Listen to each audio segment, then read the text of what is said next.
দীর্ঘ ১ মাস বন্ধ থাকার পর আমার দুপুরে হাঁটার চাকরি কিন্তু শুরু হয়ে গেল। আসসালামু আলাইকুম। আমার গল্প আমার আমি শারমিন। সবাই কেমন আছেন? নিশ্চয়ই ভালো আছেন। আমি আলহামদুলিল্লাহ ভালো আছি। তো দুপুরের চাকরিটা কি? সেটা হলো সাদাতকে যেহেতু ডে শিফটে তাকে আনতে যেতে হয়। আর দীর্ঘ ১ মাস পর সাদাতকে আজকে স্কুলে পাঠিয়েছি। ওর বাবা দিয়ে এসেছে আর এখন আমি আনতে যাব। এখন প্রায় ৩টা বেজে গিয়েছে।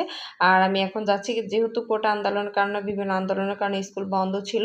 আর পরিস্থিতি স্বাভাবিক হওয়ার পর খুলেছে, কিন্তু আমি আজকে কিন্তু ফার্স্ট পাঠিয়েছি, এর আগে পাঠাইনি। তো আমাদের এখানে ইসিবিতে আমি ক্যান্টনমেন্টের ট্রাস্টগুলোতে উঠে নিলাম, কিন্তু এইগুলোতে উঠলে প্রবলেম হলো যতক্ষণ এগুলো না ভরে ততক্ষণ ছাড়ে না।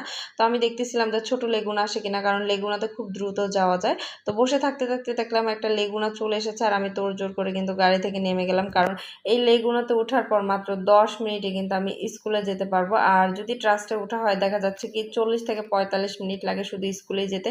তারা আস্তে আস্তে চালায়। তো আমি এখন গাড়িতে উঠে বসে পড়লাম। মোটামুটি